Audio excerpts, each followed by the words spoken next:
recording is on. Vale, pues bueno, pues bienvenidos, buenas tardes a Racha León, buenas tardes. Y bueno, estamos en una segunda edición de los European Talks, que ya empezamos pues hace un mes aproximadamente, hablando un poco de la situación, las perspectivas de Europa ante la situación sanitaria provocada por el COVID-19. Y bueno, en vista de la buena acogida que tuvo, pues nos hemos animado a organizar una segunda. Y en esta ocasión lo que queremos hablar es de las fake news, de la desinformación o de la exageración de abundancia, la abundancia informativa que tiene en este momento, que al final no sabemos ni qué es lo que es verdad, ni qué es lo que es mentira, de qué manera nos manipulan con la información que nos bombardea a diario, ¿no? Entonces, contamos con Susana Pérez Soler y con Beñat Gutiérrez, que son dos periodistas expertos en este tema, que van a establecer un diálogo con nosotros y nosotras sobre esta cuestión. Entonces, un poco la dinámica que vamos a seguir es como la anterior, a partir de un par de preguntas que formularemos Joaquín de Local y yo misma de Civis como entidades organizadoras. Se iniciará el diálogo y luego las personas que asistís pues podéis formular vuestras preguntas a través del chat que tenéis disponible desde la plataforma de Jitsi y ya las iremos sacando nosotros a relucir a lo largo de la jornada, que en principio está previsto que dure como máximo hasta las 7:30, 1 hora y media.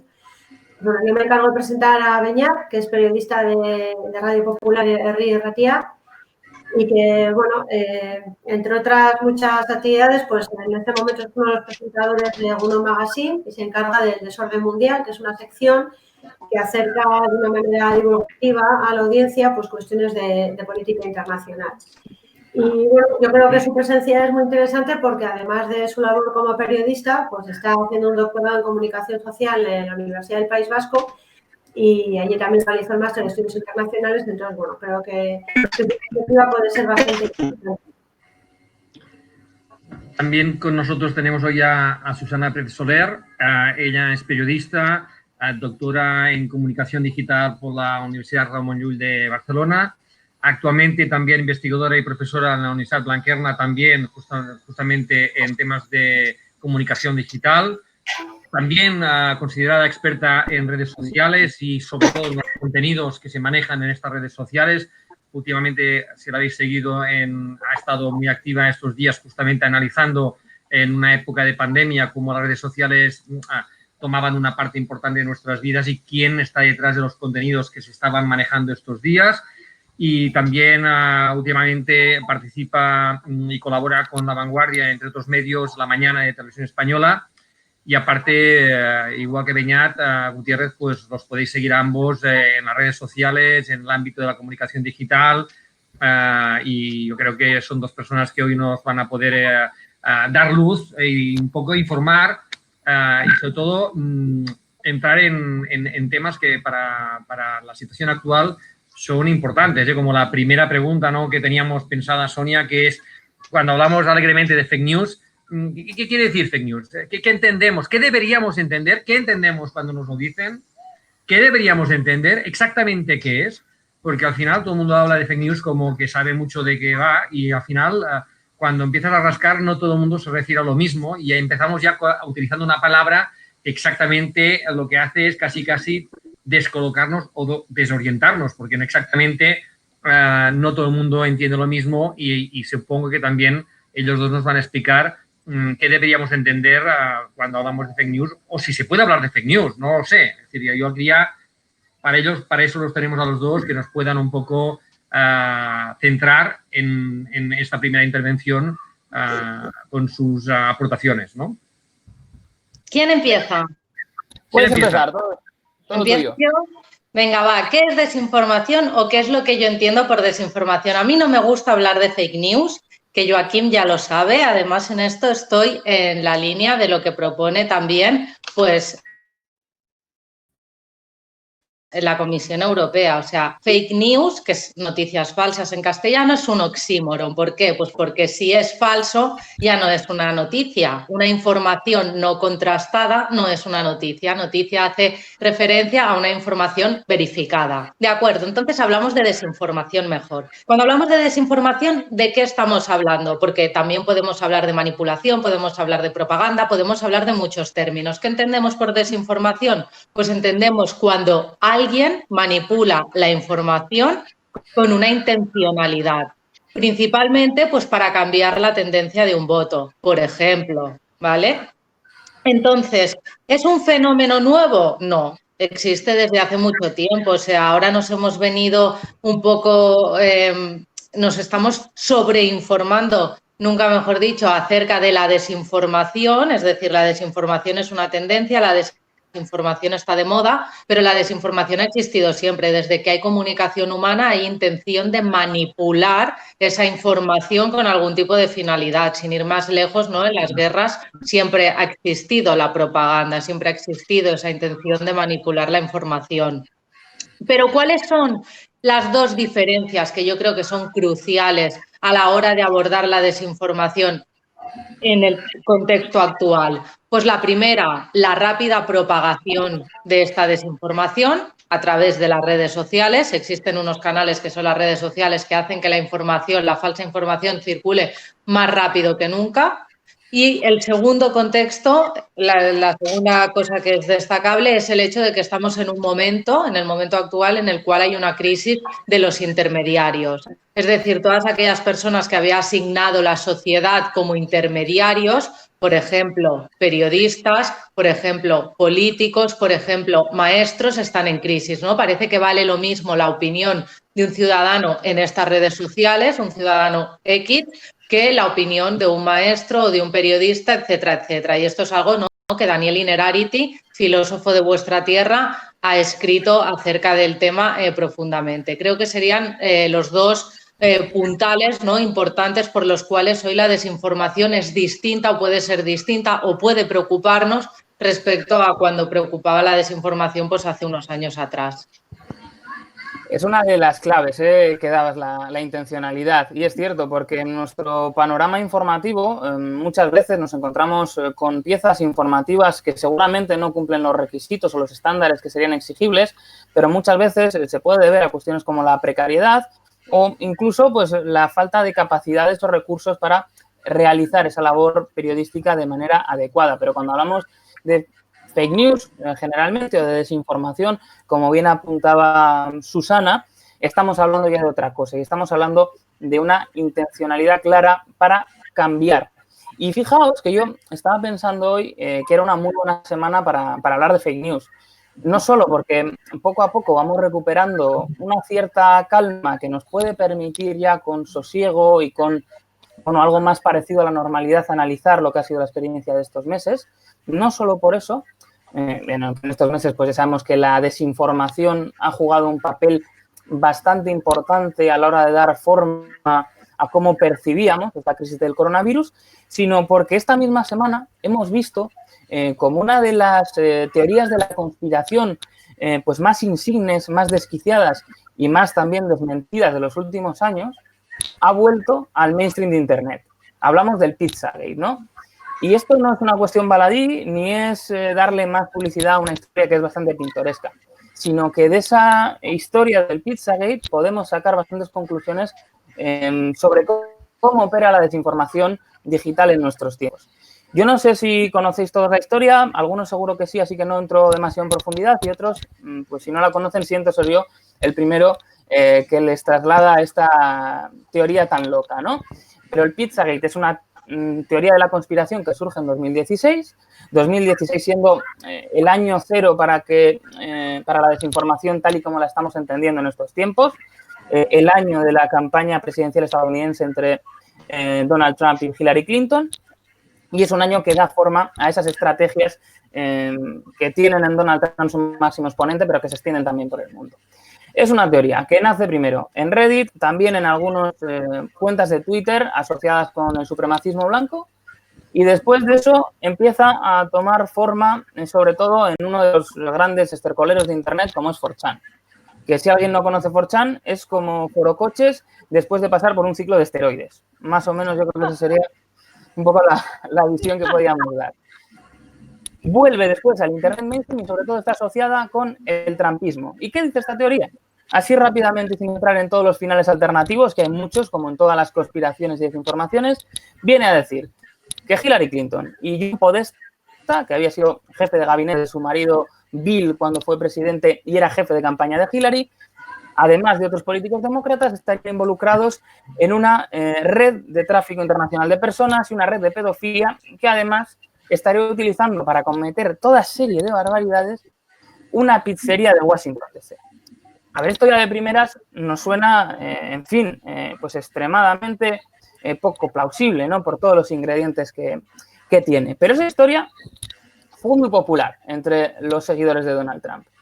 Y fue desmentida. Y fue desmentida no solo por los verificadores, por los fact-checkers que tan de moda están ahora, sino que fue desmentida por la plana mayor de los medios estadounidenses y los medios mundiales. Bueno, pues esta semana esa teoría vuelve. Y vuelve a raíz de una supuesta publicación de Anonymous, que de Anonymous también tendremos que hablar horas y horas. Y lo hace involucrando, en este caso, a una serie de personalidades muy conocidas, ya fallecidas, que habrían sido asesinadas porque estaban intentando, como si fuera una liga de la justicia de celebrities, acabar con esto. Y claro, nos encontramos que esta historia vuelve a ser trending topic en nuestro país, en otros países de habla hispana, y que es masivamente compartido.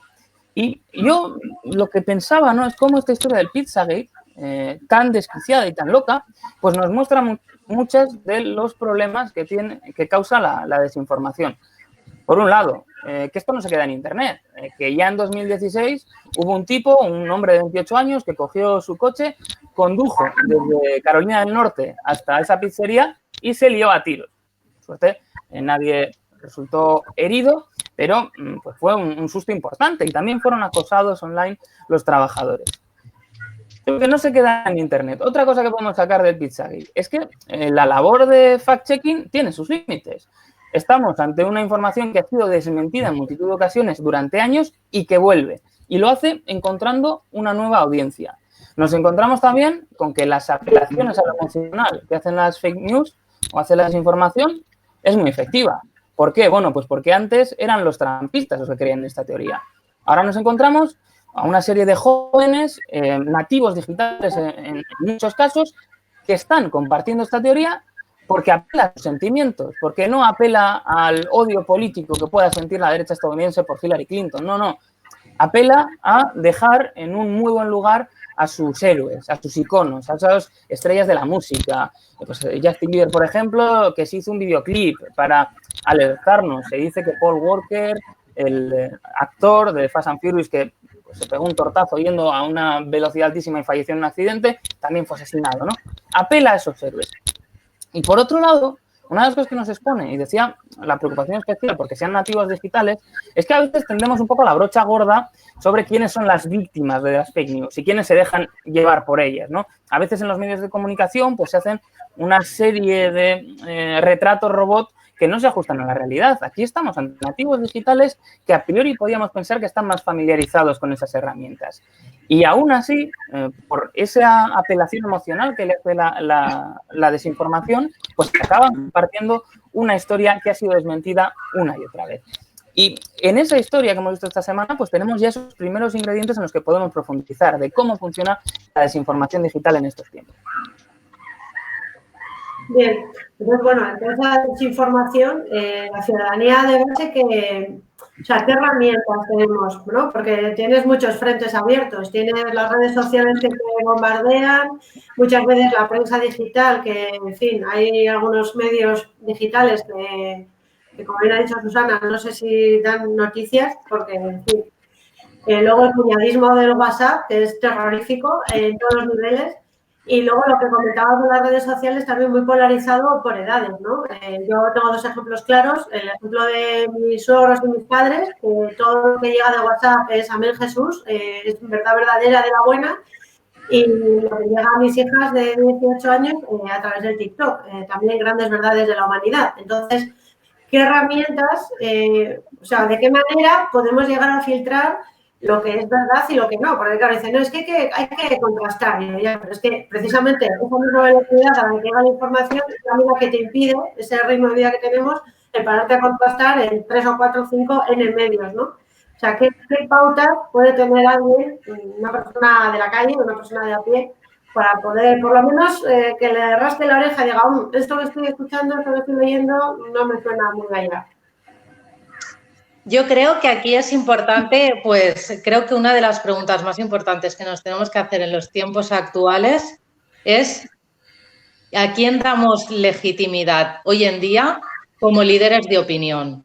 Creo que es una pregunta fundamental a partir de la cual se pueden construir grandes tesis doctorales. ¿A quién legitimamos como líderes de opinión, ¿no? Estamos en un momento, decíamos antes, de crisis de los intermediarios. La gente ya no cree, hay una crisis de representación, ¿no?, por parte de los que habían sido líderes políticos, líderes de opinión, un maestro de escuela, etcétera, etcétera. Pues, ¿quién legitimamos como actuales líderes de opinión? Yo creo que es una pregunta importante porque mientras no resolvamos esta pregunta lo que nos vamos a encontrar es lo que decía Bernat, ¿no? Pues teorías de la conspiración que circulan en Internet libremente y que todo el mundo cree, o lo que decías también, ¿no?, de la desinformación dentro de los grupos de WhatsApp. Además, hemos de tener en cuenta que el principal líder político mundial, es decir, Donald Trump, es en sí mismo un generador de teorías de la conspiración. Es un terraplanista, confeso. O sea, nos enfrentamos también a un fenómeno en ese sentido nuevo. No sé si alguna vez los líderes políticos fueron tan incultos y cutres como es el señor Donald Trump. No lo sé. Entonces, ¿quién legitimamos? Yo creo, y yo soy muy crítica con la profesión que ejerzo como periodista, pero creo que los periodistas, los medios de comunicación aquí tienen una gran baza. Es decir, tenemos, desde mi punto de vista, podemos depositar confianza todavía en algunos medios de comunicación, en los principales medios de comunicación. Que hay excepciones y que también en algunos momentos distribuyen desinformación, por supuesto. Que hacen cosas mal, como por ejemplo ejercer el clickbait, que son este tipo de titulares, ¿no?, en los cuales crean grandes expectativas y hablan de temáticas que no son específicamente de interés para la opinión pública, sino simplemente son interés del público, es decir, sirven como entretenimiento, como carnaza para ganar clics, por supuesto. Pero sí que defiendo mucho el papel de los periodistas como personas que se dedican profesionalmente a verificar la información. Y verificar información quiere decir contrastar entre diferentes fuentes de información e intentar buscar la verdad. Que no entraremos ahora en el concepto de la verdad porque es eso, podríamos hacer otro jitsi para ver si la verdad existe o no existe. Creer en una única sola verdad es la cosa más antidemocrática del mundo. También a veces cuando nos queremos buscar la verdad, yo creo en una verdad, como dice Hannah Arendt, de mínimos, de consensos mínimos básicos, pero la verdad tiene múltiples caras. Pero en cualquier caso son los periodistas las personas que sí que profesionalmente dedican 8 horas diarias a encontrar, ¿no?, ese mínimo consenso. Por lo tanto, creo que los medios de comunicación tenemos o podemos encontrar referentes para conocer la información de primera mano y, por lo tanto, mi llamamiento es cuando te llega una información a través de redes sociales o te llega una información a través de WhatsApp o te llega una información a través de cualquier red social, lo primero ir a la fuente, es decir, tocar al enlace. Si ya no lleva enlace, sospecha. Si es una captura de pantalla, de una fotografía, una captura de pantalla de un titular, aunque vaya bajo la cabecera del País o del Mundo, de La Vanguardia, pero es una captura de pantalla, es decir, no hay enlace, no se puede hacer clic, sospecha, porque eso puede haber estado manipulado y puede no responder al medio al que se está citando. Por lo tanto, lo primero, tocar en el enlace. Lo segundo, ir a ver cuál es la fuente de información. A partir de ahí, cuando entremos en esa fuente, pues lo que decíamos, ¿no?, si es un medio de comunicación, por mucho que tenemos que mejorar muchísimas cosas, pero ya me va a dar una cierta garantía. Y luego también, pues mirar cosas básicas, quién firma la información, de cuándo es la fecha. A veces nos pasa que nos viene información que es de hace 5 años. Mira, se está desbordando tal río. Oye, no, esto es un suceso que ya ocurrió hace 5 años. Oye, mira, se está desbordando el río que pasa por Zaragoza, el Ebro. Pues mira, no es el Ebro, esto es una fotografía del río de un río que está en América Latina. Mirar también ese tipo de cosas, ¿no? Intentar contrastar e intentar fijarse, pues, en quién lo escribe, de cuándo fecha, qué tipo de imágenes lo acompañan. Principalmente diría que como cosas básicas estas, y también si es muy espectacular, ¿no? Pues sentido común. Si son cosas muy espectaculares y que nadie sabe y no se han dado en los medios de comunicación, pues por mucho que circule en Reddit o en un grupo de WhatsApp o en un grupo de Facebook, pues va a ser que no, seguramente, ¿no? Si es algo, ya saldrá luego en los medios. Por lo tanto, mi llamamiento también a esto, ¿no? A intentar, pues, tener una mirada crítica y ejercer una mirada crítica en el consumo de información mediática que hacemos a diario. Y sobre todo, por favor, no compartir una información en la que no confiemos. Creo que a veces, ¿no? Solo queremos exigir al otro responsabilidades. Facebook tiene que poner moderadores, WhatsApp tiene que poner algoritmos en busca de la verdad, el gobierno tiene que actuar. Pensemos también en la responsabilidad individual como ciudadanos. Si desconfiamos, si no hay un enlace, si no nos lo acabamos de creer, si dudamos, si no sabemos si es cierto o no, sencillamente no lo compartamos. Creo que con eso ya, bueno, cambiaría el tema de la desinformación mogollón. Claro, esa es una de las claves, porque es cierto que cuando se habla de desinformación, pues a veces, bueno, hay una tendencia a sobreexponer esta idea de la amenaza exterior, que existe, evidentemente, gobiernos extranjeros que pueden tener en ciertos momentos intereses en influir en la opinión pública más allá de sus fronteras, pero como se suele dar, ¿no? Un consejo muy paternal es, bueno, primero mantén tu cuarto en orden, ¿no? Limpia tu casa y a partir de ahí fíjate en los demás. Y muchas de las cuestiones, pues cuando se ha hablado, por ejemplo, ¿no? El caso del Brexit, que es bastante obvio. En un momento dado se llega a hablar de la influencia de los bots rusos en el referéndum del Brexit. Claro, obviando lo que habían sido décadas de desinformación desde otros escenarios, ¿no? Que eran realmente locales y que eran propiamente británicos. Y no olvidemos, por ejemplo, pues cómo el ex corresponsal en Bruselas y también ex apóstol de la inmunidad de grupo, Boris Johnson, pues en su momento logró un gran impacto con toda una serie de noticias falsas relacionadas con la Unión Europea. Aquellas famosas patatas fritas con sabor a cóctel de gambas, que son un horror en sí mismas y que a lo mejor sí que deberían estar prohibidas, pero bueno, pues como él les decía a los británicos que Europa o Bruselas, como se suele decir, les iba a prohibir consumir esas patatas fritas. Con lo que se iba a prohibir, pues era toda una serie de edulcorantes, ¿no? Que podían tener un impacto en la salud. Pero claro, el primer paso, yo creo el primer consejo, como con tantas cosas, el primer paso es reconocerlo. Y en este caso, yo creo que todos los que estamos aquí, el mero hecho de que estemos un jueves por la tarde dedicando un tiempo a hablar de desinformación, pues ya quiere decir que somos conscientes del problema que tenemos ahí fuera, de que hay que estar muy pendiente de cuáles son las fuentes que consumimos y cuáles son pues los trucos a evitar.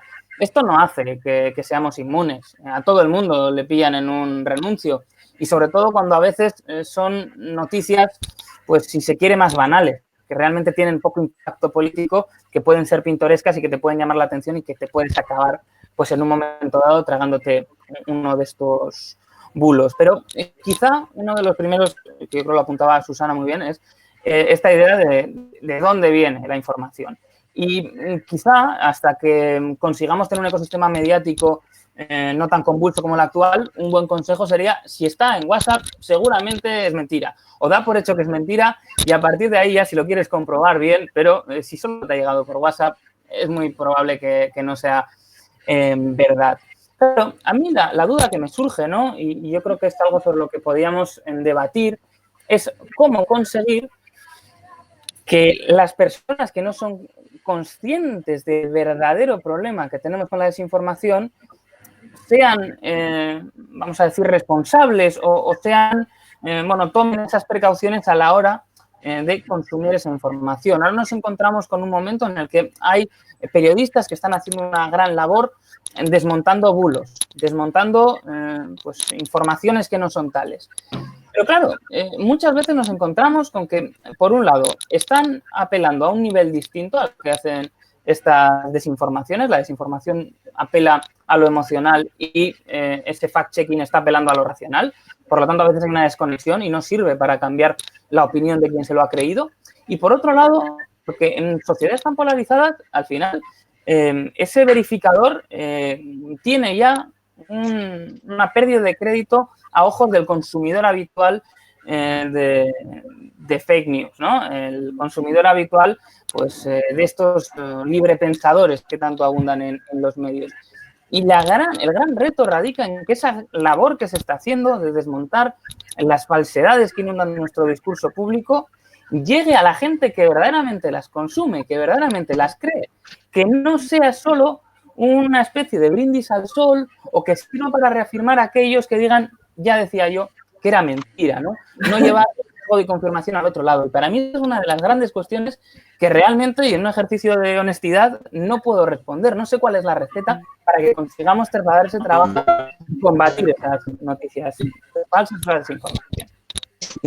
Sí, porque una de las preguntas que han salido aquí en era lo que apuntabas ahí, ¿no? Que hay periodistas que en sí mismos ya son una fake news, ¿no? Ponían el caso, por ejemplo, de India, ¿no? ¿Cómo distingue la gente, ¿no?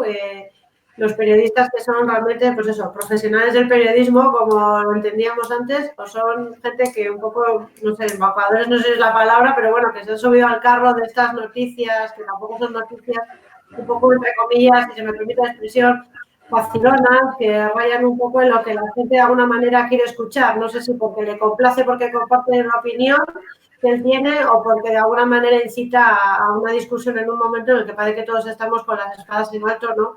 Con ganas de liar la parda. Entonces, ¿cómo distinguimos los que son periodistas un poco creíbles, como decía Susana? No sé si van a llamarlos líderes de información, pero bueno, gente fiable, de gente que, a ver qué me cuentan.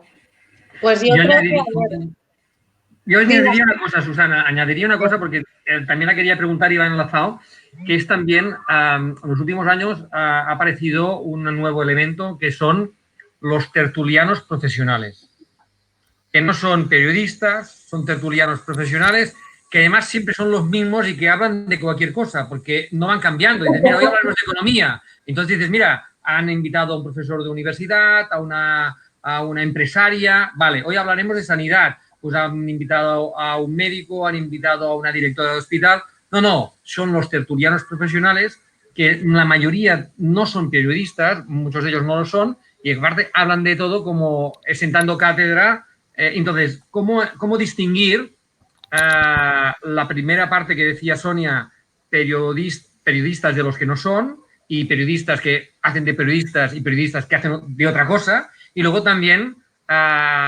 ¿qué os parece a vosotros y a vosotras pues la aparición de estos tertulianos profesionales en los últimos tiempos? Susana, perdona que te haya cortado, pero quería introducir este tema. Me parece estupendo. Bien, fantástico. A ver, ¿cómo distinguimos a un periodista fiable de un periodista que no es fiable? Pues a partir del tipo de informaciones que hace, tan sencillo como esto. O sea, opiniones, ¿puedo decir ahora una vulgaridad? Voy a decir una vulgaridad. La opinión es como un culo. Todos tenemos una. Ya está. O sea, periodistas que se dedican solo a hacer opinión, desconfiemos de entrada, ¿no? Porque ellos opinarán, pero nosotros también podemos opinar. Quiero decir, la opinión en sí sola está muy, muy valorada dentro de los medios de comunicación, pero realmente no debería ser lo que más valorado está. Y aquí ya entraríamos en un abordaje de cómo funciona el sistema mediático, el engranaje mediático. ¿Por qué le otorga más importancia a la opinión que a la información? Cuando hacer un reportaje, yo ahora estoy haciendo un reportaje sobre el mundo después del coronavirus, en el cual entrevisto a 15 personas, a 15 expertos. Buscad, id a la Vanguardia Digital o id al País o id al medio de INDA y mirad una noticia ¿Cuántas fuentes contrasta? ¿Cuántas fuentes pregunta? Yo creo que eso es un ejercicio, yo lo hago con los alumnos de primero. Vamos a coger una noticia y vamos a ver cuántas fuentes aparecen. Si no aparece ninguna fuente porque es solo opinión, malo, cuarentena. Bueno, nos puede interesar, no, pero lo único que va a hacer es reafirmar las propias creencias. O al contrario, a veces hay gente que me dice, me pongo a Jiménez Los Santos por la mañana para tener mucha energía, ¿no? Para coger energía. Bueno, bien, si lo sabes y eres consciente de que o bien estás escuchando algo porque realmente te gusta y refuerza tus creencias, o lo contrario, para levantarte por la mañana pues con un poco de energía, pues fabuloso, es solo opinión. Si la noticia ya empieza a tener 2 fuentes, pues mejoramos un poco, 3 mejor, 4, 5, cuantas más fuentes mejor. De hecho, se dice que nada es noticia si al menos no ha sido contrastado por 3 fuentes distintas. Si hacemos este ejercicio, y ya os digo, nos vamos, algunas noticias aparecen en cabeceras importantes, porque en las cabeceras aparece de todo, ¿no? Aparece desde la opinión hasta noticias que vienen directamente de agencia, noticias que son reportajes trabajadas con 3, 4 fuentes, reportajes más extensos en los cuales hay 8 o 10 fuentes. Yo creo que mirar eso, o sea, evaluar las noticias por la cantidad y calidad, por supuesto, de fuentes que tienen, es un primer paso pues para poder distinguir de un periodista, de un tertuliano o de un opinador. Y segundo, referente a los tertulianos en la televisión, que yo también he ejercido ese papel durante algún tiempo. Me parece nefasto, o sea, yo bajé del carro porque es horrible. Y volvemos a lo mismo. ¿Qué es lo que hay detrás? Las rutinas periodísticas, es decir, el funcionamiento de los medios, que entonces esto a ver quién lo cambia, porque es muy complejo, pero habría que cambiarlo. ¿Qué ocurre? ¿Cómo se contratan tertulianos? Pues la manera de abordar este tema en las televisiones nacionales es que cada persona, cada tertuliano acude un día de la semana, 1 o 2. Pues mira, los lunes va a venir menganito, fulanito y el otro, 4 normalmente hay en una mesa de análisis de cualquier programa matinal, ¿no? Yo estuve con María Casado, que de hecho ahora tampoco ni ella tan siquiera tendrá programa de cara a la próxima temporada. Pero bueno, funciona igual con Ana Rosa Quintana o funciona igual con Susana Griso, ¿no? Es decir, cada día tienen unos colaboradores fijos. Eso es una perversión total, porque es eso. El día que tú vas a la tele, pues no sabes de lo que vas a hablar, porque todo está en función de la actualidad y en función de la parrilla que diseñan pues los directores del programa. Yo creo que una buena fórmula sería esto, que en los medios de comunicación, en los programas de televisión, tuvieran una agenda en la cual tuvieran expertos vinculados a áreas temáticas, ¿no? Sería la manera con más sentido común, de hecho, de funcionar. Esta persona sabe de la Unión Europea, esta otra persona sabe de medio ambiente y esta otra de opinión pública. Y el día que voy a abordar un tema que trata medio ambiente, llamo a el día que voy a abordar un tema que... Pero por cuadrar agendas, por facilitarlo de alguna manera, ¿no? Pues tienes un día asignado y ese día vas e improvisas en el momento a hablar de lo que toque. Entonces, claro, pues hay que tener mucha jeta para poder hacer de tertuliano, porque realmente nadie es experto en todo. La todología no existe. Hay, yo creo que una clave, ¿no? De la misma manera que decía Susana, que si son falsas, no son noticias, si no es buen periodismo, seguramente no es periodismo, es otra cosa. Y uno de los grandes retos que tenemos a día de hoy ya no es distinguir los buenos de los malos periodistas, sino distinguir el periodismo del entretenimiento. Digo esto porque se ha estudiado mucho en la última década, pues por ejemplo, el infotainment, ¿no? Esa mezcla de información y entretenimiento. Y bueno, investigando para otra cuestión, di con un paper de Jeffrey P. Jones que me pareció muy interesante, que le daba una vuelta de tuerca a esto. Él dejaba a un lado la hipótesis del infotainment, ¿no? Y lo que venía a decir es que lo que ha sucedido en muchos casos, y sobre todo se fijaba en los canales de noticias 24 horas estadounidenses, cuyo modelo, aunque no es estrictamente trasladable, podemos encontrar algunas de sus trazas en nuestra programación también, decía que no ha sucedido que las noticias hayan tomado elementos del entretenimiento para hacerse más digeribles y para llegar a mayores audiencias. Lo que ha sucedido es que el entretenimiento ha cogido la forma de las noticias y se ha puesto la etiqueta de periodismo. Es decir, cuando vemos ciertos programas de debate que pueden tener políticos, que pueden tener periodistas, no están ejerciendo como tales, están ejerciendo o están dándole al espectador un producto de entretenimiento. Un producto que además en muchos casos, esas larguísimas tertulias o esos programas con entrevistas, bueno, han venido a sustituir, si nos fijamos, a lo que ocupaban antes los programas del corazón. En algunas de las franjas, donde antes teníamos a famosos de serie B o de serie Z, incluso en algunos casos discutiendo, fueron sustituidos por tertulianos, fueron sustituidos por políticos, porque cambió la situación, sobre todo económica en un momento dado y política del país, y a partir de ahí la política resultaba interesante como entretenimiento. Y esa es la gran diferencia que hay que hacer y uno de los grandes problemas que tenemos, que hoy en día consumimos muchas cosas que llevan la etiqueta de periodismo, que son masivamente consideradas periodismo y que en realidad no lo son. Una de las polémicas del confinamiento, y como estamos en familia, vamos a decir cosas así un poquito con salsa para que nos puedan despellejar a gusto en el chat. Iker Jiménez. Esta mañana lo he podido leer, no lo he visto, así que igual os estoy soltando una pieza de desinformación. Bueno, pues un invitado en el programa de Susana Griso, alguien que había perdido a su padre por el coronavirus, le ha echado en cara que había sido Iker Jiménez el único que había sido capaz de vislumbrar lo que iba a pasar con el coronavirus. Claro, en el arranque de todo esto nos encontramos con que Iker Jiménez se convertía en una especie de referencia de lo que debía ser el pensamiento crítico. Y los medios convencionales, entendiendo que era una figura que iba a arrastrar muchos clics, que iba a llevar muchos visitantes, le hacían entrevistas y de alguna manera estaban legitimando, ¿no? su postura. Y recuerdo que un amigo me preguntaba, pero para ti, Iker Jiménez, eso no es periodista. Y yo jugaba un poco y decía, bueno, seguramente la respuesta, atendiéndonos a lo que hace y al resultado, sea que no. Pero seguramente si aplicamos esos mismos criterios a muchísimos programas de televisión que no asociaríamos directamente pues, con Cuarto Milenio o los programas de Misterio de Iker Jiménez, el resultado sería el mismo. Nos saldría que tampoco son periodistas y vamos, ¿no?, con una checklist de lo que se debe hacer para ejercer correctamente el periodismo. Y eso es uno de los grandes problemas y quizá deberíamos dejar pues de aplicar los estándares que tenemos al periodismo para esos programas. Pensar que son algo complementario, que es verdad que nos pueden en un momento dado dar información, pero cuando necesitamos datos, cuando necesitamos, bueno, información, no sé si objetiva, porque eso es también una quimera, pero sí honesta, acudir a otros lugares a encontrarla, no recurrir a esos productos de entretenimiento que se han puesto el disfraz de información.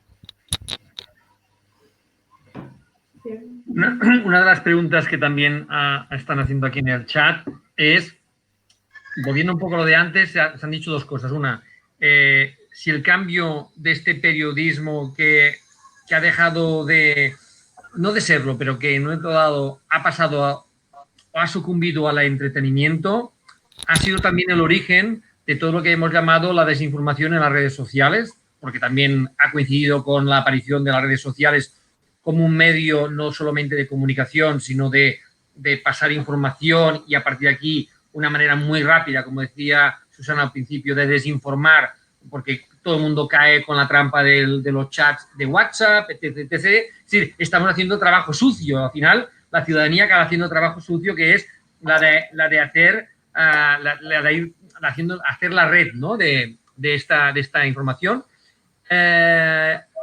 Hay una segunda cuestión que también apuntaba Sonia, que es ¿dónde estaría la libertad de expresión? Si lo podéis apuntar, cuando hablamos de libertad de expresión, ¿dónde encajaría? Y luego Fernando nos dice cómo valoran el rango de ética, dónde estaría la ética versus la manipulación y, por tanto, también cómo adquirir reputación. Es decir, si la reputación en periodismo ya se ha perdido y además ya no hay intención de recuperar, porque al final el primero que la dice es el primero que gana, ¿no? Son 3 preguntas, al final aquí he hecho un poco un resumen para ir introduciendo, porque ahora el chat se está animando y para introducir cosas. Venga, empiezo yo, si os parece bien. Yo empiezo con el tema de la libertad de expresión y de opinión, porque es un tema que me interesa muchísimo. ¿Por qué? Pues porque, como todo, yo no veo un problema sencillo a este de la desinformación. Es decir, yo hace tiempo que estoy analizando, ¿no?, pues la intersección entre lo que son los medios de comunicación tradicionales y lo que son las redes sociales, ¿no? Entonces, durante mucho tiempo, y ya lo apuntaba antes, ¿no?, los medios, a las redes sociales, las plataformas tecnológicas como Facebook y Twitter, no se responsabilizaban del contenido que circulaba dentro de las mismas. Es decir, ellas, el discurso que hacían era que eran plataformas simplemente de distribución de contenidos. El año cero, que me ha gustado, el año cero de la desinformación que decía Beñat, que es el año 2016, es decir, el de la campaña electoral a la presidencia de Estados Unidos entre Hillary Clinton y Donald Trump, las plataformas de redes sociales, a partir de la victoria de Donald Trump, fueron acusadas de haber distribuido desinformación y que esta desinformación hiciera que Donald Trump saliera elegido. Entre otras cosas, una de las noticias que circuló fue que el Papa había dado apoyo a la candidatura de Trump. Por lo tanto, muchos ciudadanos que realmente tienen valores, ¿no?, son creyentes, pues pudieron estar claramente condicionados a votar a Trump en un momento en el que aparecía esta noticia de que el Papa daba apoyo a Donald Trump, cuando era una noticia totalmente falsa. Entonces, a partir de entonces, estas plataformas tecnológicas, Facebook, Twitter, etcétera, etcétera, se vieron obligadas, pues, a posicionarse y a decir, ok, vamos a asumir responsabilidad editorial. Hasta entonces era algo que odiaban, porque ellos no querían el embrollo de los medios de comunicación, es decir, querían lo bueno que tienen los medios de comunicación, que es la influencia, la capacidad de llegar a mucha gente. Esto nos gusta a todos, tener un altavoz y que nos escuchen. Esto lo compraban, pero en cambio la responsabilidad de que esa información que circule en tus plataformas sea veraz, sea honesta, no lo compraban. Decían, no, somos solo plataformas de distribución de contenidos. A partir de 2016 empiezan a asumir que tienen responsabilidad editorial, es decir, que tienen que hacerse cargo de los contenidos que circulan. ¿Y cómo lo hacen? Pues primero con algoritmos. La primera solución que se da es simplemente tecnológica. Vamos a poner unos algoritmos que nos ayuden, pues, a dilucidar qué es verdad y qué es mentira. Que es muy difícil, ¿no?, que un algoritmo pueda decidir qué es lo que es verdad o qué es lo que es mentira, pero lo que sí que podía hacer un algoritmo, por ejemplo, era suprimir directamente los contenidos violentos. Si lleva violencia, lo aparto y no lo publico. Si lleva odio, incitación al odio, si es un contenido racista, si es un contenido contra la mujer, lo aparto y no lo pongo, etcétera, etcétera. Pero bueno, son algoritmos que tienen sus sesgos, es decir, algoritmos que muchas informaciones las van a pasar por alto. Luego contrataron moderadores, es decir, personas que ya iban a ayudar a esos algoritmos y que revisan de manera humana, es decir, leen la información y entonces pueden dilucidar qué es lo que es verdad, qué es lo que es mentira, o qué se aproxima a la verdad, qué es lo que se aproxima a la mentira.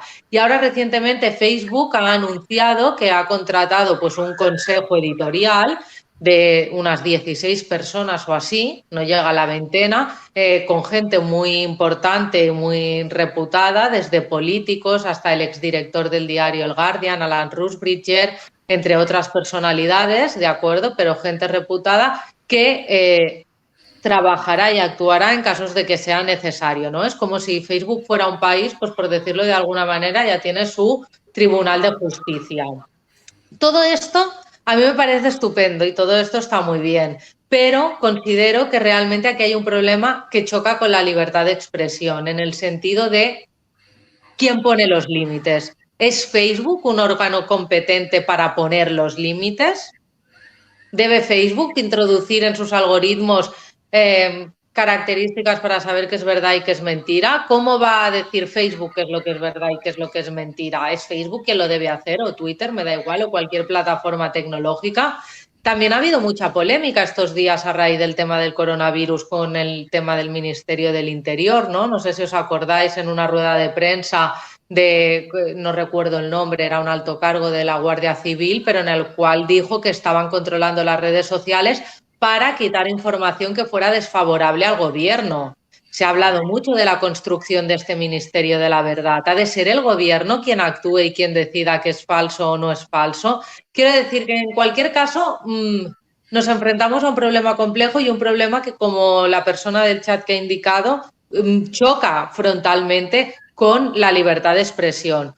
¿Cuál es mi postura o qué es lo que pienso que debemos hacer? Yo creo que la legislación ya está hecha y la legislación es sencilla en este término y la legislación lo único que dice es que hay que evitar el contenido, o sea, queda protegido aquel contenido que incita odio contra las minorías. Esto sí que está por la Constitución, ya está regulado en los medios de comunicación. No le permitiríamos a un columnista ni a un periodista ejercer odio contra las minorías. Pues yo creo que esto es lo que tenemos que trasladar a las redes sociales. Este tipo de casos son los que deberían quizá llegar a ser juzgados. Lo que pasa que, claro, no es lo mismo controlar la información que sale en 5, 10, 15 periódicos que la información que sale en plataformas tecnológicas en las cuales publica todo el mundo. Por lo tanto, ahí es mucho más difícil de ejercer un control. Pero parte del control podría pasar por ahí. Y luego el otro llamamiento es eso, no caer en las soluciones sencillas. O sea, es decir, no caer en decir, bueno, esto que lo arregle Facebook, o esto que lo arregle el gobierno, o esto que lo arregle... No, mirar hacia nosotros también, lo que decía antes, de tener responsabilidad y sentido crítico con nosotros mismos, tener educación mediática, intentar ser nosotros responsables y luego no caer en las soluciones sencillas.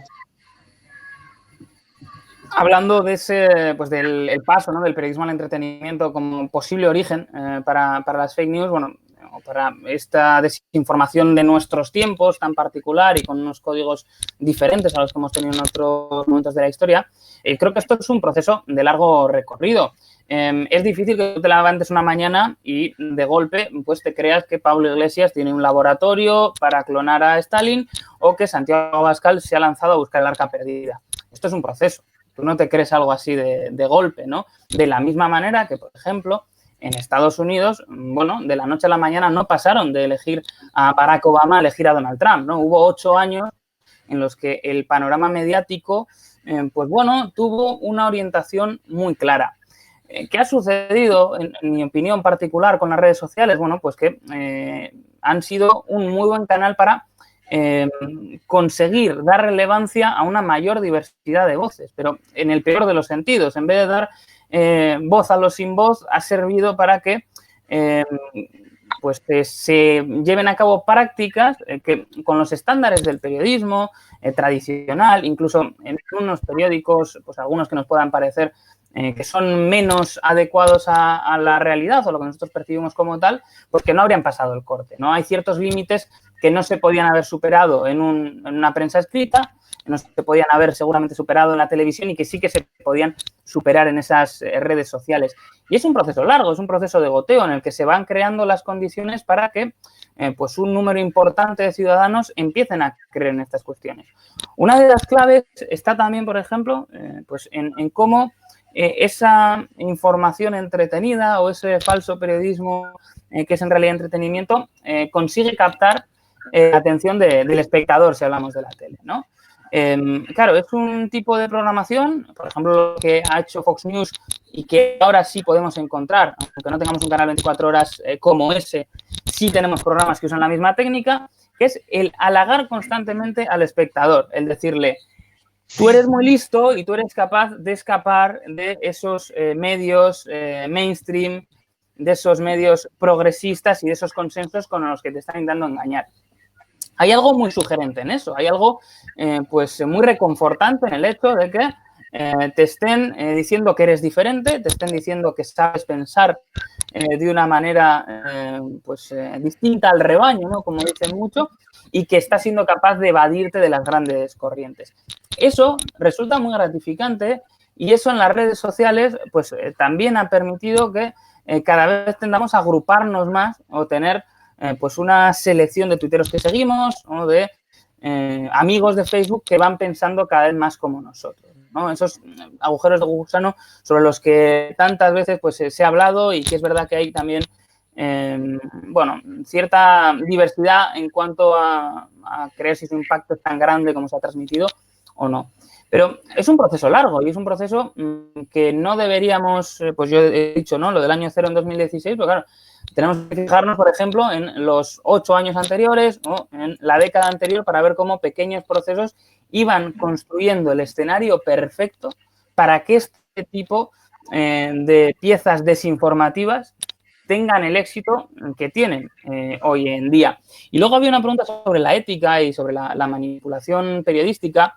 Y claro, yo aquí tengo la sensación que a veces uno de los problemas es que el periodismo es como el toro que mató a Manolete. El periodismo es una de las profesiones peor valoradas en el Estado. También la otra es los políticos, ¿no? Si políticos y periodistas son mal valorados, podemos imaginarnos claramente el escenario tan maravilloso que se le presenta a la desinformación. No te fías de tu representante político, no te fías de los periodistas, vas a buscar en otro lado la información. Pero fijándome, ¿no? en esas críticas al periodismo, pues a veces se tiende a culpabilizarle de algunos de los males de la sociedad como si estuviera fuera de la misma, cuando el periodismo que tenemos es producto de la sociedad que tenemos y a su vez, evidentemente, va dando forma a la sociedad, se va retroalimentando, ¿no? Y es cierto que nuestro periodismo tiene problemas y tiene problemas claros. Y uno de ellos es también la precariedad. Eso hace que muchos periodistas a veces pues se ven publicando o se ven contando cosas que no han podido contrastar demasiado porque no han tenido la oportunidad, no han tenido los recursos para hacerlo y se ven envueltos en una especie de rueda que tiene que seguir girando y que no les da ese tiempo para realizarlo, para ser periodista realmente y no tener, pues bueno, trabajar en una especie de oficina que puede ser una redacción en la que tienes que sacar el trabajo del día y ya ver al día siguiente qué puedes hacer. Y eso también abre la puerta pues, a los oportunistas. Muchos de los periodistas son peones del periodismo, es un trabajo duro, es un trabajo también pues, muchas veces muy mal pagado y no tienen esa oportunidad de reflexionar sobre lo que están publicando, sobre lo que están contando. Pero en otros casos sí que nos encontramos auténticos oportunistas que buscan pues la celebridad, que la celebridad no deja de ser una de las mayores monedas, ¿no? De las mayores recompensas que podemos obtener en estos tiempos. La celebridad nos abre muchas puertas, la celebridad es muy lucrativa. La celebridad es tan importante que los duques, no recuerdo dónde porque no estoy muy versado en la familia real británica, pueden renunciar a sus títulos que siendo celebrities van a poder seguir viviendo igual de bien, si no mejor, de lo que lo hacían antes. Y eso abre la puerta pues, a toda una serie de personajes de dudosa moral y dudosa ética que pueden encontrar la manera de progresar en estos momentos. Hemos hablado antes de Eduardo Inda, bueno, pues ya sabemos de qué palo va desde hace mucho. Eduardo Inda es una persona que ya dirigiendo el diario deportivo Marca, pues era objeto de mofas y chanzas y que en un giro de los acontecimientos muy propio de ese mundo post-2016 ha sido referencia para algunos. Una persona pues, con un historial tan cuestionable como el de Javier Negre también aprovecha el momento de crisis para convertirse en una referencia, para algunos, pero una referencia en un momento muy complicado, ¿no? Es decir, el escenario actual, no solo el de la desinformación, sino unido a la situación que hemos vivido con el coronavirus, es muy bueno para los oportunistas. Y en el periodismo, como en cualquier otra profesión, hay gente pues, que no tiene estándar ético, no tiene ninguna brújula moral y que va a hacer lo necesario. A partir de ahí, pues esto nos puede suceder en todas las profesiones, pero hay que dotar a los periodistas desde la base hasta arriba de los recursos necesarios para ejercer bien su trabajo. Y estoy seguro que muchos de ellos podrán dar un paso adelante y podrán ayudar a combatir este tipo de desinformación. Bien. He tenido un problemilla aquí, que vienen mis hijas. Bien, yo tenía aquí algunas preguntillas que nos están surgiendo unas dudas en cuanto a cuál puede ser el futuro. O sea, por ejemplo, se me ocurre a nivel, digamos, de la Unión Europea, existen, no sé, posibilidad de regulaciones, plataformas desde, no sé, agrupaciones de periodistas, porque sí que es cierto que existen iniciativas, como por ejemplo la de Maldito Bulo y tal, que parece que rastrea los bulos, pero eso también genera un poco a veces dudas sobre si esa detección de los bulos tiene una ideología por detrás. Entonces, ¿hay riesgo de que se haga el bulo del bulo?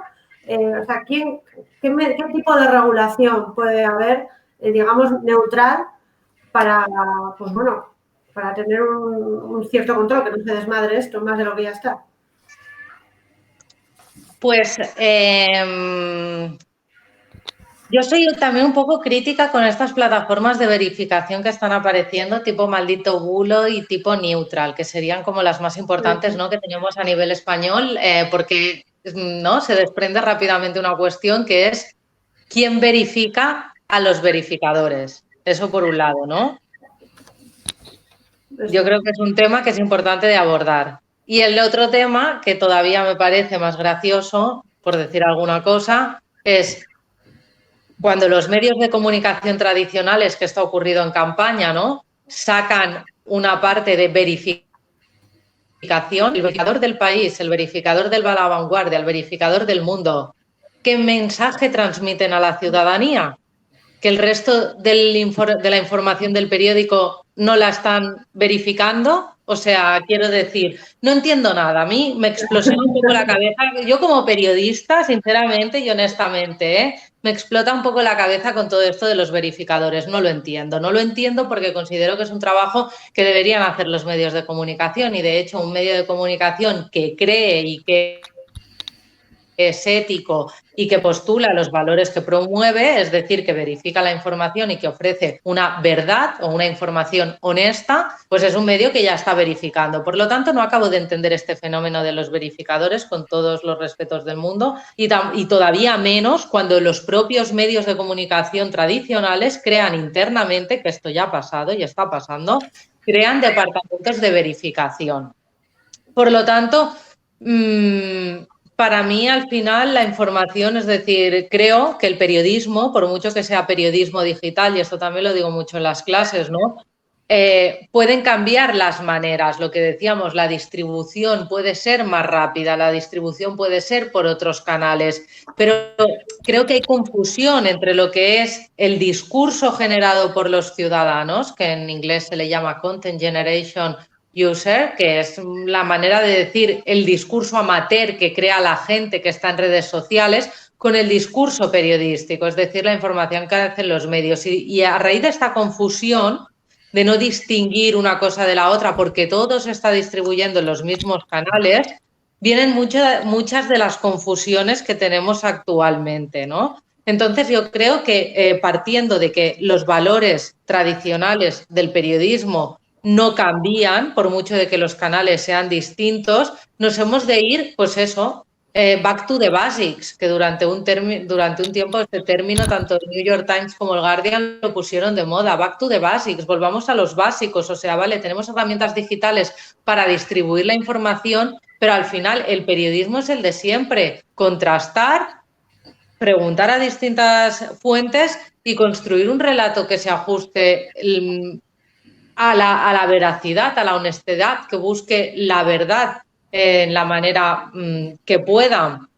Dicho esto, la Comisión Europea hace tiempo que trabaja también en todo el tema de los discursos de la desinformación. Desde el año 2018 tiene un comité que está trabajando en esto y justamente ayer nació el Observatorio Europeo de los Medios Digitales, que precisamente este Observatorio Europeo de los Medios Digitales, que ya tiene una página web activa, lo que busca, o su razón de ser, es combatir la desinformación, detectar esta información falsa y darle una respuesta lo más rápido posible. ¿Y cómo lo hace esto? Pues a través de distintas herramientas, pero una es el fact-check, que es pues verificar información, es decir, lo que ahora hacen las plataformas de verificación y lo que han hecho los medios, o deberían hacer los medios, toda la puñetera vida. Y luego hay otra ventana que es de observatorio crítico del consumo de medios de información, que es un poco lo que estamos haciendo aquí ahora, ¿no? dar pautas a la ciudadanía en general de cómo funciona el engranaje interno de los medios de comunicación para así poder entender mejor si una información, pues eso, cómo ha sido elaborada y si se ajusta o no un poco a los criterios de veracidad. Y voy a decir una cosa, porque si no, una cosa que ha apuntado antes Beñat, que yo quería matizar, que ha dicho que en las redes sociales que se les da voz a todos menos a los sin voz, pero yo para hacer un poco un discurso optimista, creo que también, o sea, creo que las redes sociales realmente es eso, se le da voz a todo. Y ahí está el problema de la desinformación que estamos combatiendo, ahí están los terraplanistas y los de la teoría de la conspiración, pero también creo que hay mucha voz a favor del discurso que lucha contra la homofobia, a favor del feminismo, a favor o en contra de, bueno, de hacer propuestas, ¿no?, a favor del cambio climático, es decir, de combatir el cambio climático, que al final hay muchas voces y que también tiene su parte positiva, creo. Es decir, creo que también nos está haciendo una sociedad en ese sentido, no sé cómo decirlo, más políticamente correcta, eso seguro, y de perseguir estos valores, ¿no?, en muchos casos, pues a favor de la mejora. Y lo veo mucho, sobre todo, con mis alumnos millennials de 18 años, etcétera, etcétera, que se informan mucho a través de las redes sociales, que no tienen ni idea entre quién es el presidente de Cataluña y el presidente del Parlamento de Cataluña. Les preguntas eso y los dejas totalmente desconcertados, pero que en cambio están súper a favor del feminismo, súper a favor de Greta Thunberg, súper a favor de pues todos estos discursos más, no sé, pues eso, más políticamente correctos, pero que también tanta falta hacen porque si no se lo come todo el otro discurso más de odio, por decirlo de alguna manera. Entonces, al final creo que sí, que hay todo tipo de voces. Sí, es un poco, las redes sociales serían como esa famosa escena de Los Simpson donde el señor Vance le van a hacer un test, ¿no?, porque está enfermo y descubren, bueno, que tiene tantas enfermedades que se anulan unas a otras, ¿no?, que no pasan por la puerta, se lo enseña el médico con nosotros. A veces eso es lo que sucede, que tenemos tantas voces que se apelotonan todas y es difícil encontrar, pues distinguir las que nos aportan algo positivo, como bien apuntas, de otras que lo único que están haciendo es pues restar y también, en cierto sentido, hacer más vulnerables nuestras democracias. Sobre los verificadores, se ha convertido pues, en uno de los temas de moda en el periodismo y una de las subprofesiones guays dentro de la profesión periodística, ¿no? Al final, si presentas un proyecto de fact-checking, pues seguramente vas a recabar más apoyos que si presentas, pues oye, la idea de hacer un diario local con información así contrastada a la antigua usanza, ¿no? Y se ha convertido también pues, en una manera de progreso para los periodistas, los que empezaron a hacer fact-checking en 2016, hemos podido ver cómo han progresado, ¿no? Yo, por ejemplo, solía seguir a Daniel Dale, que era el corresponsal por aquel entonces del Toronto Star en Estados Unidos, que seguía, ¿no?, pues primero la campaña electoral y luego ya en los primeros meses de presidencia de Donald Trump. Y era muy interesante, pero llegó un punto en el que al fact-checking lo acaba devorando el personaje. Al principio es interesante ver, bueno, pues cuántas mentiras ha dicho hoy Donald Trump en un discurso de 10 minutos.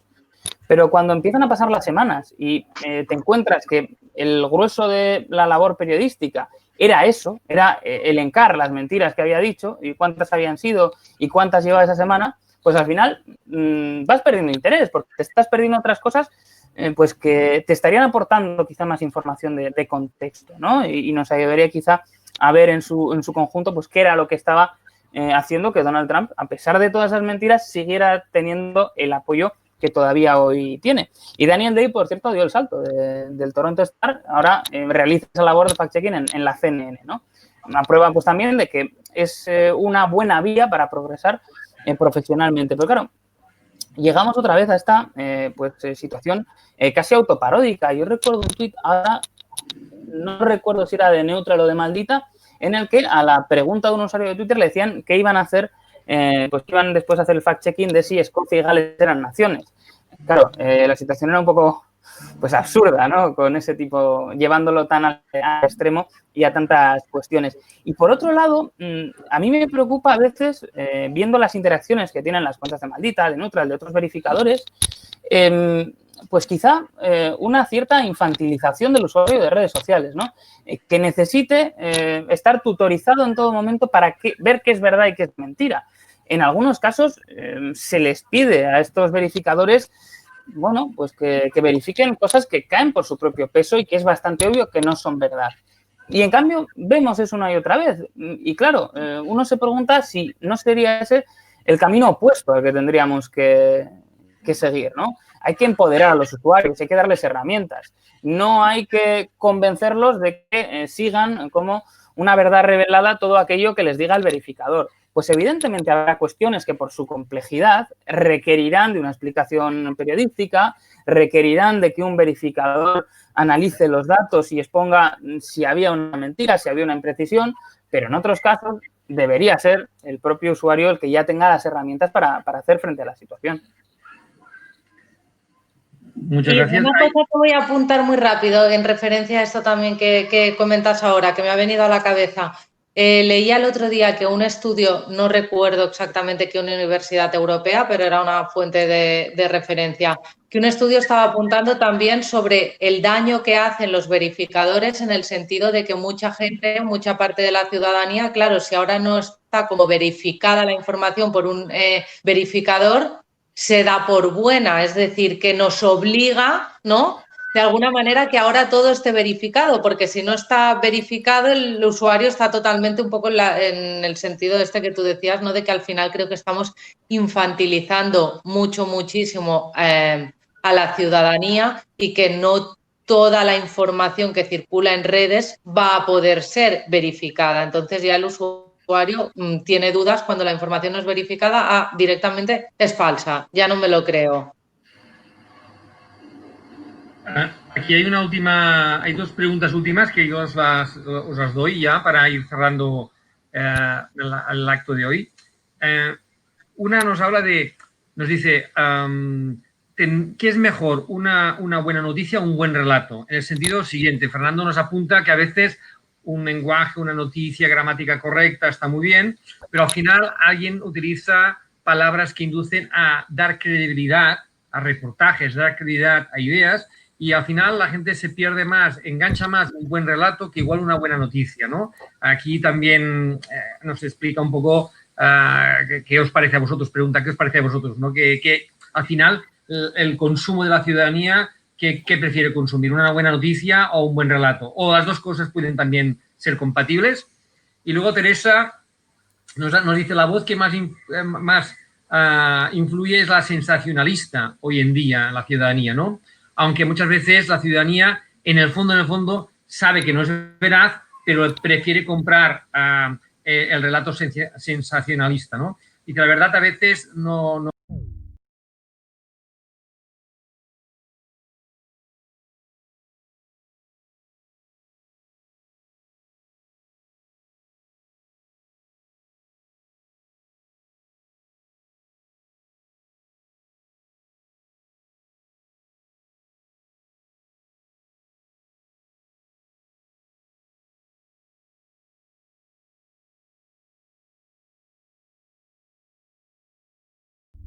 que es muy cierto de que el sensacionalismo hace que las historias se difundan más rápidamente. Un estudio del MIT reciente sostiene que una mentira se retuitea un 70% más que una verdad. Es decir, podríamos deducir que la mentira es sexy, ¿no? Entonces, cuidado. Yo creo que en este sentido, pues es verdad. Yo que soy mucho de eso, ¿no? De no tratar al ciudadano como no infantilizarlo, sino al contrario, sino de hacerlo responsable. Yo creo que los ciudadanos pues tienen muchísimas más cosas a hacer en su día a día que informarse y muchas veces es eso, llegan cansados, no tienen tiempo, etcétera, etcétera. y lo que más rápidamente consumen es aquello que está escrito de una manera más sensacionalista o buscando el clickbait, que por eso, ¿no?, esta fórmula del clickbait, que son estos grandes titulares que prometen grandes expectativas que luego dentro del texto no encuentras. Los medios de comunicación han encontrado una fórmula para captar la atención de los usuarios de esta manera. Y los medios necesitan de la atención de estos usuarios porque cuantas más visitas tienen en sus páginas web, cuantos más ciudadanos entran y hacen clic en sus páginas web, más dinero tienen para financiar el medio. Entonces, muchas veces es verdad que en ese sentido pecamos o pecan de poca ética y venden cosas que no son con titulares muy llamativos. Por lo tanto, sí, el sensacionalismo no es algo nuevo tampoco. La prensa amarilla existe desde tiempos inmemorables, pero también es algo con lo que tenemos que ir con cuidado porque muchas veces detrás de un titular sensacionalista no hay una verdad. Entonces tenemos que ser suficientemente críticos para saber esto. Voy a consumir esto, pero como decía Beñat, esto está más en el terreno del entretenimiento que en el terreno de la información. Y rápidamente respondiendo a lo otro acerca de si un buen relato o una buena información, para mí, hombre, la base, lo básico es eso, que haya honestidad detrás de este relato, detrás de esta información. Es decir, que el periodista haya querido, tenga la pretensión de buscar la verdad, que confronte distintos puntos de vista acerca de un mismo tema. Entonces, a partir de eso, que para mí serían los básicos del periodismo, si además le pone buena literatura, pues para mí eso es fabuloso. Lo que pasa que es eso, que muchas veces no hay tiempo para hacerlo, pero el mejor periodismo, o a mí el periodismo que me gusta consumir, es el periodismo que además tiene una buena literatura detrás, por supuesto. Siguiendo un poco con esto, y luego vuelvo a la primera pregunta, hace un par de años una universidad española, y ahora no recuerdo cuál, lanzó el diccionario del cliché, ¿no? Y estaba muy bien para acercarnos a ella y para darnos cuenta cómo en momentos en los que uno pues, tiene algo más de prisa para preparar las cosas o cuando pues, no sabe cómo continuar, conocías los clichés y enseguida te dabas cuenta, decías, entonabas el mea culpa, decías, yo en este he caído, en este también, y seguramente la semana que viene caer en el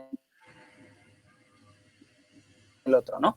Y pues que tiene también la precariedad en la profesión, que muchas veces las piezas se tienen que hacer a gran velocidad, tienes que quizá encargarte pues de dos cosas que no tienen demasiado que ver en un mismo día y entonces pues tienes que ir por la calle de en medio.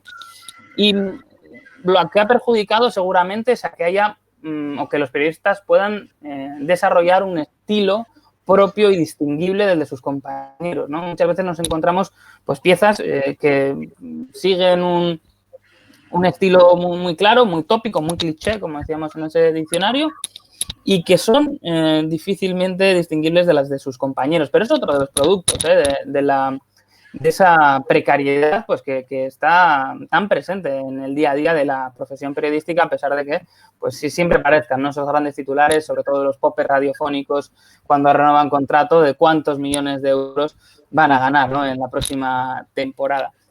Y sobre el sensacionalismo y el clickbait, claro, antes en la universidad, y entiendo que se sigue haciendo ahora, se enseñaba la pirámide invertida.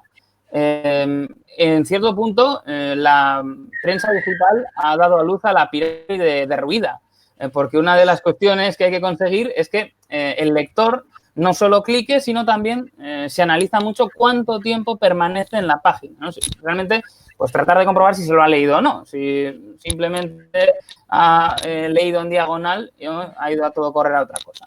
Entonces, claro, ¿qué ocurre? Que cada vez nos encontramos más con piezas en las que para realmente ir a lo que debería estar arriba, a lo que es lo básico de la información, tenemos que quizá irnos al cuarto, quinto párrafo para dar con la información real. Y muchas veces, y esto es algo que es más preocupante, nos encontramos con que en ese quinto párrafo lo que se hace es darte la información que desmiente el titular sensacionalista que te ha llevado ahí, ¿no? Pues hoy, por ejemplo, con el Pizzagate, ¿qué es el Pizzagate? El escándalo en el que ha estado involucrado Justin Bieber. Y el antetítulo decía, una red de pedófilos que involucraba a los demócratas. Claro, hasta que no llegabas ya al quinto párrafo te decía, bueno, es una teoría de la conspiración ya desmentida. Claro, si no lo lees todo, pues ya corres el riesgo de estar también transmitiendo la desinformación. Y es algo con lo que evidentemente tenemos que estar vigilantes. Es lógico que la manera de escribir se haya adaptado al medio digital porque es muy diferente. Es muy diferente también cómo realiza el consumo el lector. Muchas veces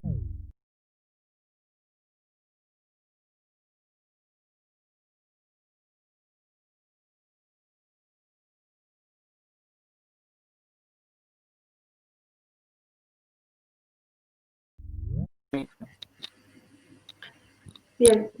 Bueno, yo creo que aquí podríamos tirarnos hablando muchas horas más, ¿no? Pero bueno, para no prolongar esto, yo creo que podemos darlo por finalizado. Yo, de todo lo que se ha hablado, que me ha parecido que han salido temas súper interesantes, yo me quedaría con algo que habéis repetido en la, digamos, en la segunda parte, que es revelarnos un poco a la infantilización de la ciudadanía, ¿no? Y apelar un poco a la responsabilidad que tenemos como ciudadanos y ciudadanas y salir de nuestra zona de confort. O sea, no leer en diagonal, que cada vez hace más, no leer solo el titular, como bien has dicho, Beñat, sino, bueno, pues tener también nuestra parte de responsabilidad en todo esto. Y bueno, ya sin más, pues daros las gracias a Susana y a Beñat por vuestra participación y a toda la gente que ha estado viniendo por la sala que tenemos aquí en Jitsi. Y nada, pues hasta la siguiente. Muchas gracias. A vosotros, Muy gracias. bien, gracias. Muchas gracias, un gracias. placer. Agur, nos vemos. Agur. Adiós.